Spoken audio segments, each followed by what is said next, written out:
$300 qanaqa telefon olaman deb o'ylanib yuribsizmi? Hali ham men sizga zo'r variantlar olib kelib qo'ydim. Yaqinda bir hafta bo'ldi bozorga chiqqaniga. Bu Galaxy A27 smartfoni qanaqa xususiyatlari bor, nimalarga qodirligini hozir ko'rib chiqamiz. O'zi puliga, narxiga arziydimi, yo'qmi, buni ham ko'rib chiqamiz.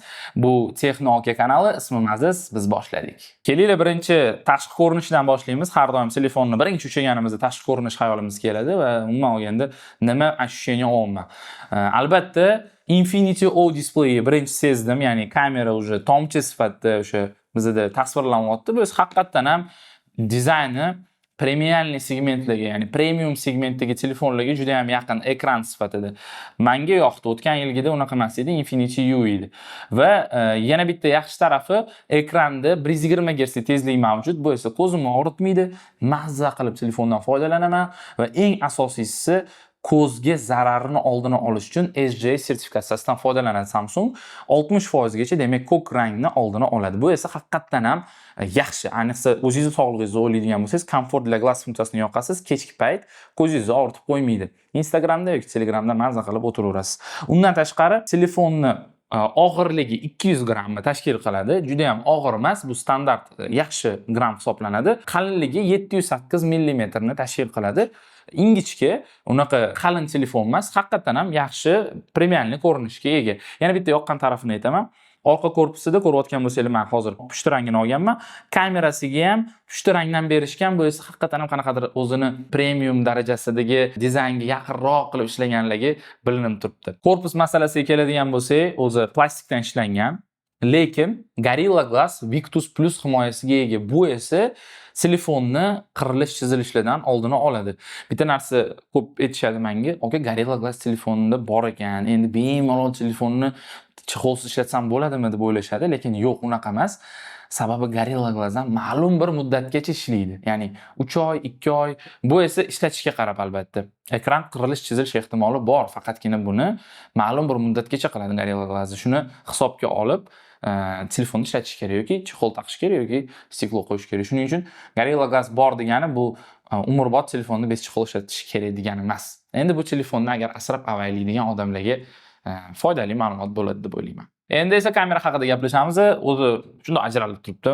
3 ta kamera mavjud. Ko'pchilik bitta savol beradi. Samsung fanatlari, ayniqsa Samsung telefonni ishlatadiganlar bitta savol berishadi. Nimaga hamma orqa korpusi bir xil bo'ladi degan savol berishadi. Samsung kompaniyasi o'zi bundoq qarasanglar, orqa korpusidagi telefonlarni mana shunaqa ishlab chiqarishdan asosiy maqsadi bu taniqlilik brendini oshirish, ya'ni taniqliligini oshirish. Uzoqdan ko'rganingizda ham Samsungligini bilasiz-da, qo'lida qanaqadir Samsung tutib yurganini bilasiz uzoqdan. Lekin boshqa misol uchun Xitoy brendlarini qaraydigan bo'lsangiz, hammasi har xil. Ya'ni ko'rinish, orqa dizayni ham, umuman olganda hamma taraflama farqini bilasiz. Lekin Samsung bu narsani uje taniqlilik darajasiga olib chiqdi. Uzoqdan ko'rganingizda ham Samsungligini bilasiz. Bu esa haqiqatan ham odamni quvontiradi. Bunda olib qarasa, arzon telefon olib turib, qimmat telefon ishlatib yurgandek bo'lasiz deganida, orqa korpusiga qaraganda. Shuning uchun Samsung bu tarafini yaxshi o'ylagan. Keling, kamera haqida gaplashaylik. Kamerasi mana 3 ta kamera bor. Selfie kamerasini aytib ketaman. Asosiy kamerasi bu 50 megapiksel, o'rtada joylashgan. Asosiy kamerada bitta yaxshi funksiya bor, optik stabilizatsiya deyiladi. Ya'ni OIS. Buni asosiy afzalligi rasmni sifatini yo'qotmasdan yaxshi rasmga olib beradi va mabodo даже qo'lingizga qaltirab ketgan paytda ham rasmni sifatlilik darajasini qoplab turadi. Va undan tashqari ultra keng burchakli moduldagi kamera bor. Bu 5 megapiksel eng tepadagi kamera va eng pastki kamerasi 2 megapikselni tashkil qiladi. Oldi kamerasi, selfie kamerasi bo'lsa 12 megapikselni tashkil qiladi. Yana bitta yaxshi tarafi, Samsung o'zini kameralarida HDR texnologiyasini ishlatadi. Biznes segmentdagi modelda ham HDR funksiyasi bor. Ya'ni buni afzalligi nimada? Kamerani yoqqaningizdan keyin avtomatik tarzda o'zi qo'shimcha rang beradi. Ya'ni agar qayerdadir rang yetmasa yoki qanaqadir soya joylari bo'lsa, HDR qo'shimcha ranglarni boyitib beradi. Mana shu narsa uchun HDR kerak. Samsung haqiqatan ham bu narsada, ayniqsa kamerada pul tejamaydi. Shuning uchun buni olqishlab qo'yish menimcha kerak. Kameralar haqida ma'lumot berdim. Endi esa ichki tarafiga o'tamiz. Bu protsessor, ya'ni motori. Bunda endi Samsung Snapdragon 6 Gen 3 protsessorni ishlatyapti. 4 nanometrli texnologiyaga ega bo'lgan protsessorni endi ishlatadi.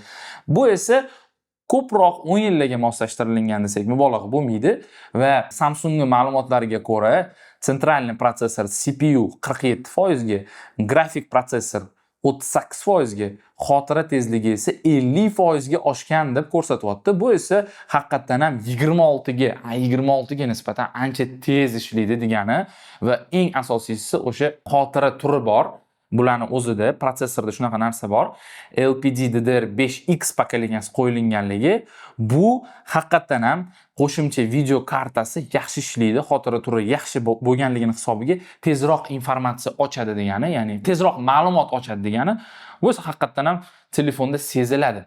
O'tgan yilgi A26 ga nisbatan buni srazu sezasiz. Bu taraflama protsessor taraflama hech qanaqa demak savollar yo'q. Haqiqatan ham yaxshi protsessor o'zini puliga va segmentiga yarasha. Endi undan tashqari operativ xotirasiga o'tamiz. Operativ xotiralari ikki turga bo'linadi bularda. 6 va 8 GB operativ xotirasi bor.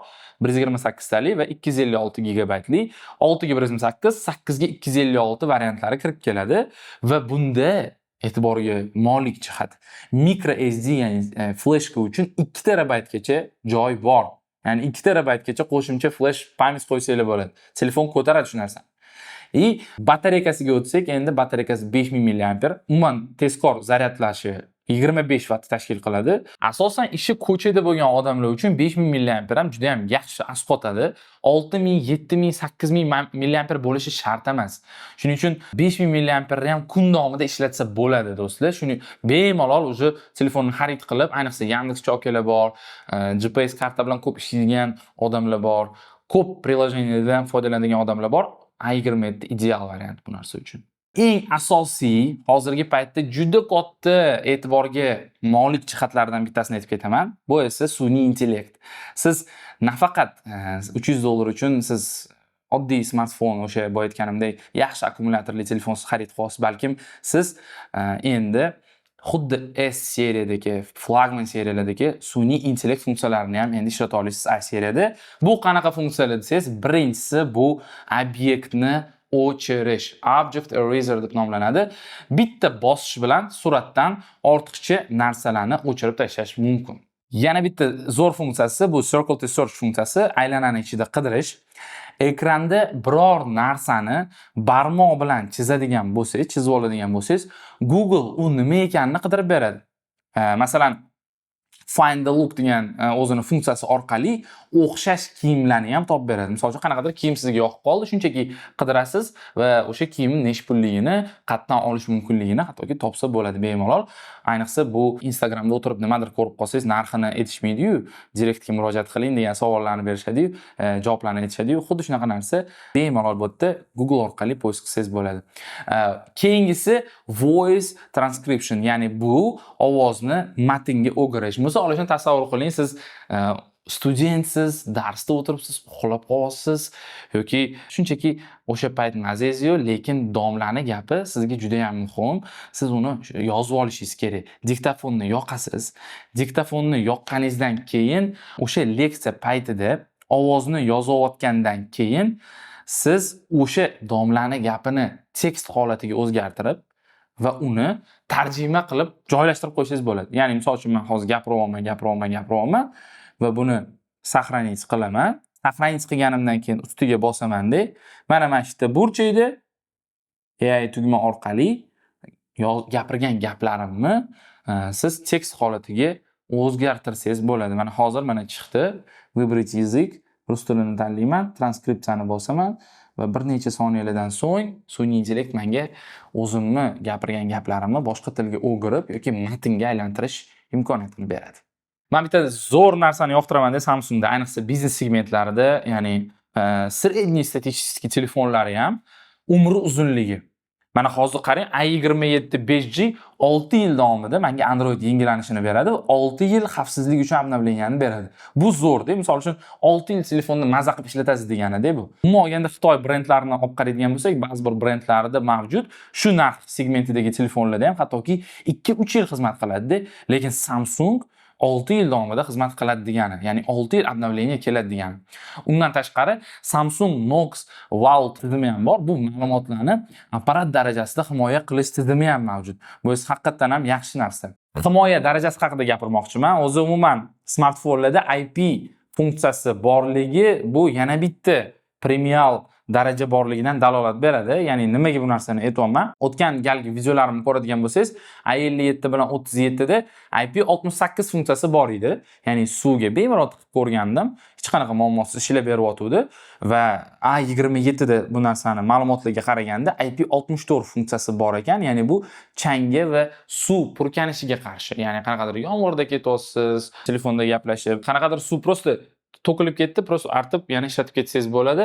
Bu ma'lum bir himoya darajasini bergani yaxshi. Telefon uchun bu haqiqatan ham yaxshi narsa, lekin i26 da IP67 edi. IP64 ga o'zgarganini to'g'risi men tushuna olmadim.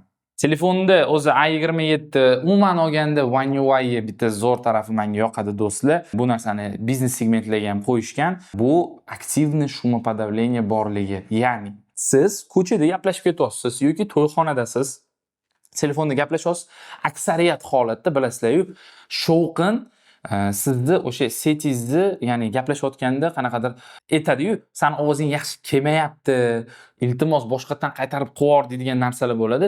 Samsungda o'sha narsani ovozlarni, shumlarni o'chirib qo'ysangiz bo'ladi va bemalol telefonda gaplashib keta olasiz. Bu esa ko'p telefonda gaplashadiganlar va eng asosiysi ko'chada telefonni ishlatib yuradiganlar uchun juda ham zo'r funksiyalardan bittasi hisoblanadi. Menimcha telefonni maksimal darajada ochishga harakat qilib berdim. Endi xulosaga keladigan bo'lsam, Galaxy i27 5G bu i26 ni ozgina yangilangan, yaxshilangan versiyasi. Kimlar alishtirish kerak o'zi bu telefonni qachon olish kerak? Agar siz i22, i21 umuman olganda nechidir ishlatayotgan bo'lsangiz, ya'ni oddiyroq versiyani ishlatayotgan bo'lsangiz, i27 ga o'tsa bo'ladi. Ya'ni bu aytganimdek, narx segmentatsiyasi bo'yicha. Va to'g'ri tan olish kerak. Ingichka dizayn, ingichka ramka, protsessor tezroq ishlaydi. Chiroyli dizayn va eng asosiysi yana bitta yaxshilangan jihati menga boya aytganimdek sun'iy intellekt borligi, ya'ni bu ham S seriyaga juda ham yaqinlikdan dalolat beradi. Lekin bitta narsani aytib o'tib ketish kerak. Bu telefon o'zi kimga mos keladi? Samsung ekotizimini yaxshi ko'radigan odamlar uchun, uzoq muddatli yangilanishlarni qadrlaydiganlar uchun, ya'ni bu aytganimdek telefon 6 yil xizmat qiladi do'stlar. Bu esa haqiqatan ham zo'r degani va eng asosiysi akkumulyatorni mazza qilib kun davomida foydalanaman deydigan odamlar bo'lsa, mana shu telefonni tavsiya qilaman. Taksida shug'ullanadigan, taksilik qiladigan akalarimiz bor. i27 telefoni menimcha ideal tushadi. Shuning uchun meni tavsiyam telefonning akkumulyatori bo'yicha mana shu telefonni olish kerak. O'rtoqlar, sizga yengillik qanaqa tuyuldi o'zi? Sotib olasizmi yoki yo'qmi? Mana shu narsani kommentariyaga yozib qoldiring. Bu modelni agar xarid qilmoqchi bo'lsangiz, hatto kamchiliklarni ham yozib ketsangiz bo'ladi. Umuman olganda sizga yoqqan jihatlarni ham yozib keting. Xursand bo'lamiz. Izohlarda yozib qoldiring. Agar sharh foydali bo'lgan bo'lsa, like bosing va kanalga obuna bo'ling. Oldinda yana ko'plab solishtiruv va testlar bor. Keyingi videolarda sizlar bilan ko'rishamiz. Bu Texno OK kanali edi. Sizlar bilan aziz bo'ldi.